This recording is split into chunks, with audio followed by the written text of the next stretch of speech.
तर बघा, प्रशांत महासागराचं तापमान सरासरीपेक्षा वाढल्यानं एल निनो सक्रिय झालेला आहे आणि यंदा 1950 नंतरचा सर्वाधिक तीव्र एल निनो राहण्याचा 63% अंदाज आहे। भारतात मान्सूनवर विपरीत परिणाम होऊन पाऊस कमी किंवा अनियमित पडू शकतो। शेतकरी बांधवांनो, आताच पावसाबद्दल एक अत्यंत चिंताजनक आणि धक्कादायक बातमी समोर आली आहे। ही बातमी ऐकल्याच्या नंतर तुमच्या मनामध्ये भीतीचं वातावरण निर्माण होईल, कारण मुख्यमंत्र्यांनी स्वतः आज जाहीर केलंय की जून आणि जुलै या दोन महत्त्वाच्या महिन्यांमध्ये 8 जिल्ह्यांमध्ये पाऊस पूर्णपणे खंडित होणार आहे। या 8 जिल्ह्यांमध्ये पहिल्या पेरणीला पाऊसच नसणार आणि ज्या शेतकऱ्यांनी घाईने पेरणी केली त्याचं मोठं नुकसान होणार आहे। बांधवांनो, हे 2026 वर्ष एल निनोचं वर्ष आहे आणि गेल्या 50 वर्षांमध्ये कधीही न घडलेली परिस्थिती या वर्षी घडणार असल्याची मोठी माहिती आता समोर येत आहे।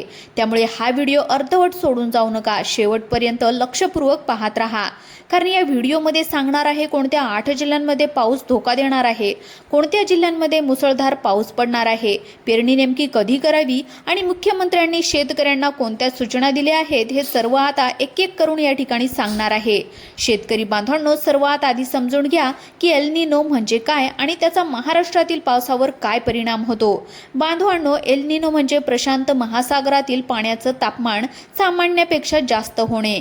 जेव्हा हे होतं तेव्हा भारतातील मान्सून कमकुवत होतो, पाऊस कमी पडतो आणि दुष्काळ सदृश्य परिस्थिती निर्माण होण्याची शक्यता वाढते।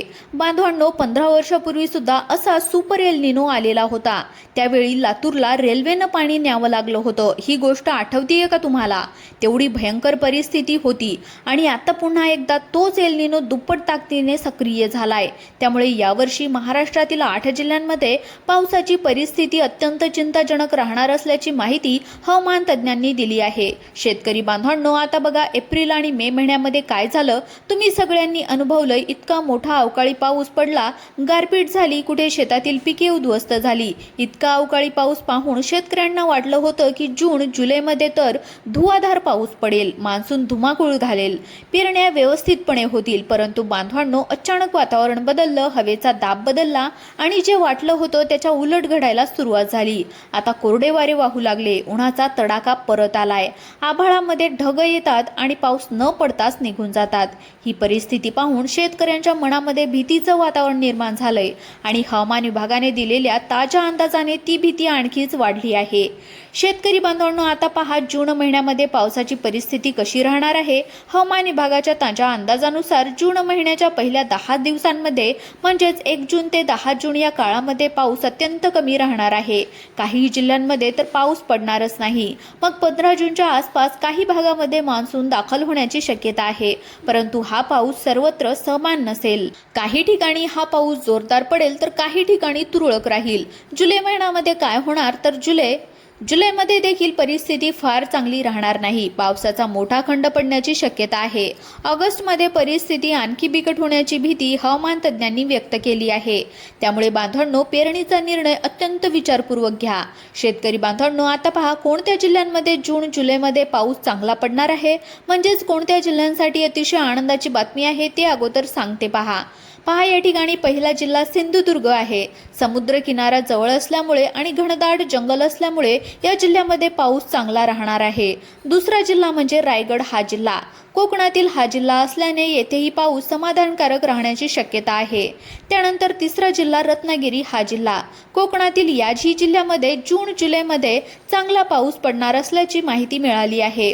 त्यानंतर चौथा जिल्हा आहे कोल्हापूर हा जिल्हा, या जिल्ह्यातही पाऊस काळ चांगला राहण्याची शक्यता आहे। त्यानंतर 5वा जिल्हा आहे सातारा हा जिल्हा, सातारा जिल्ह्यामध्येही पाऊस समाधानकारक राहणार आहे।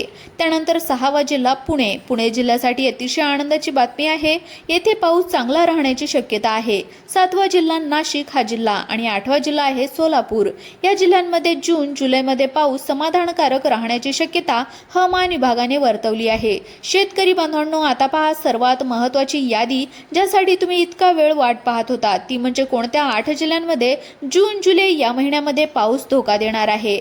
या जिल्ह्यांमधील शेतकऱ्यांनी विशेष काळजी घ्यायची आहे. पहिला जिल्हा आहे लातूर. दरवर्षी या जिल्ह्यामध्ये पाऊस कमीच असतो. यावर्षी एल निनोमुळे आणखी कमी राहण्याची भीती वर्तवण्यात आली आहे. दुसरा जिल्हा आहे नांदेड. हा जिल्हा नांदेड जिल्ह्यामध्ये अवकाळी पाऊस जोरदार झाला होता, परंतु मान्सूनचा पाऊस मात्र लेट येणार आणि कमी राहणार असल्याची चिन्हे या ठिकाणी दिसत आहेत. त्यानंतर तिसरा जिल्हा आहे यवतमाळ. हा जिल्हा यवतमाळ जिल्ह्यामध्ये मान्सून मंदावण्याची शक्यता आहे. चौथा जिल्हा आहे नंदुरबार. हा जिल्हा या जिल्ह्यातही पाऊस मंदगतीने येणार असल्याची माहिती मिळाली आहे. त्यानंतर पाचवा जिल्हा आहे छत्रपती संभाजीनगर. या जिल्ह्यावर मान्सूनचं मोठं सावट असल्याचं दिसून येत आहे. सहावा जिल्हा बुलढाणा. हा जिल्हा बुलढाणा जिल्ह्यातही मान्सून मंदगतीने येण्याची शक्यता आहे. घाई करू नका. जर घाईने पेरण्या केल्या आणि पाऊस नाही आला तर पेरण्या वाया जातील आणि तुमचं मोठं आर्थिक नुकसान होईल. कारण आज शेती करणं सोपं नाही. बियाण्यांचे भाव वाढले आहेत, खतांचे भाव वाढले आहेत, मशागतीचा खर्च वाढलाय. इतका खर्च करून जर पेरण्या वाया गेल्या तर शेतकऱ्यांचं कंबरड मोडेल. त्यामुळे मुख्यमंत्री म्हणाले की पेरणीपूर्वी हवामान विभागाचा अंदाज नक्की पहा आणि जमिनीमध्ये पुरेशी ओल असल्याशिवाय बियाणे टाकू नका. शेतकरी बांधवांनो, आता पहा पेरणी नेमकी कधी करायची. हवामान विभागाने एक अत्यंत महत्त्वाची व्यावहारिक सूचना दिलेली आहे. ती म्हणजे जमिनीमध्ये 75 ते 100 मिलीमीटर पाऊस पडल्याशिवाय पेरणी करू नका. म्हणजे जमीन 7.5 ते 10 सेंटीमीटर खोलवर ओली झाल्याशिवाय बियाणे टाकू नका. हे कसं तपासायचंय तर एक काठी किंवा सळी घ्या, शेतामध्ये घुसवा आणि किती खोलवर ओली गेली ते पहा. 7.5 ते 10 सेंटीमीटर ओल गेली तरच पेरणी करा, नाहीतर थांबा. हे एकच तंत्र तुमचं महागडं बियाणं वाचू शकतं. बांधवांनो, यावर्षी जून महिन्यामध्ये पेरणीला घाई केल्यास मोठं नुकसान होऊ शकतं. त्यामुळे कोणत्याही परिस्थितीमध्ये जमीन ओली झाल्याशिवाय पेरणी करू नका. शेतकरी बांधवांनो, आता पहा, ज्या शेतकऱ्यांना सोयाबीन, कापूस, तूर, मटकी, मूग, उडीद, मका, ज्वारी अशी पिके घ्यायची आहेत तर त्यांनी यावर्षी विशेष काळजी घ्यायची आहे. कारण या पिकांना सुरुवातीच्या काळामध्ये पाऊस खूप महत्त्वाचा असतो. जर सुरुवातीलाच पाऊस कमी पडला तर ही पिके नीटपणे उगवत नाहीत आणि उगवली तरी सुद्धा पोसत नाहीत. त्यामुळे या पिकांसाठी खालील गोष्टी लक्षात ठेवा.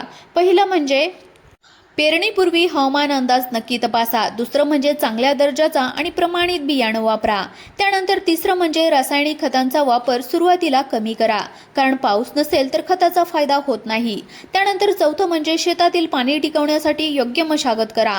पाणी साठवण्यासाठी व्यवस्था आधीच करून ठेवा. शेतकरी बांधवांनो, आता पहा, सांगली जिल्ह्याबद्दल एक महत्त्वाची गोष्ट आहे. सांगली जिल्ह्यामध्ये काही भागांमध्ये चांगला पाऊस राहण्याची शक्यता आहे, परंतु काही भागांमध्ये मात्र पाऊस कमी राहण्याची शक्यता वर्तवण्यात आली आहे.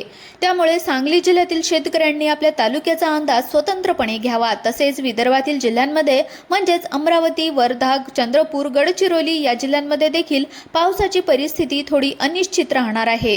काही भागामध्ये पाऊस चांगला राहील तर काही भागामध्ये कमी राहण्याची शक्यता आहे. त्यामुळे या जिल्ह्यांमधील शेतकऱ्यांनी पण घाई न करता विचारपूर्वक पेरणी करावी. शेतकरी बांधवांनो, आता एक अत्यंत महत्त्वाची गोष्ट आहे, ती म्हणजे या कठीण परिस्थितीमध्ये शेतकऱ्यांनी काय काय तयारी करायची आहे. तर पहिलं म्हणजे शेतामध्ये पाणी साठवण्याची व्यवस्था करा.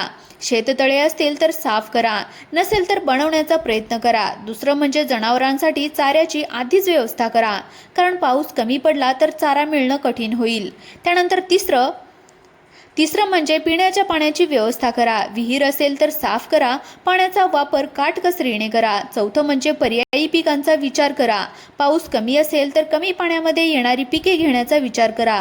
उदाहरणार्थ बाजरी, मूग, उडीद ही पिके कमी पाण्यातही येऊ शकतात. शेतकरी बांधवांनो, शेवटी एक महत्त्वाची माहिती आहे, ती म्हणजे या परिस्थिती घाबरण्याचं कारण नाही, परंतु सावध राहणं अत्यंत गरजेचं आहे. हवामान विभागाचे अंदाज दररोज ऐका. कृषी विभागाच्या सूचनांचे पालन करा आणि सर्वात महत्त्वाचं म्हणजे घाईने पेरणी करू नका. जमीन ओली झाल्याशिवाय बियाणे टाकू नका आणि एकट्याने निर्णय घेण्यापूर्वी अनुभवी शेतकऱ्यांशी आणि कृषी सेवकांशी बोला. त्याच्या सल्ल्यानेच पेरणी करा. बांधवांनो, यावर्षी निसर्ग आवाहन देत आहे, परंतु योग्य नियोजनाने आणि सावधगिरीने आपण या आवाहनाला तोंड देऊ शकतो. बांधवांनो, तुमच्या जिल्ह्यामध्ये पावसाची परिस्थिती कशी आहे कमेंटच्या माध्यमातून नक्की कळवा. अशाच प्रकारच्या हवामान आणि शेतीविषयक महत्त्वाच्या बातम्या सर्वात आधी पाहण्यासाठी आपल्या यूट्यूब चॅनलला आत्ता सबस्क्राईब करा. बेल आयकॉन दाबा, ऑलवरती सेट करा आणि हा व्हिडिओ तुमच्या सर्व शेतकरी बांधवांना आत्ता शेअर करा, कारण की ही माहिती प्रत्येक शेतकऱ्यांपर्यंत पोहोचणं अत्यंत गरजेचं आहे. धन्यवाद.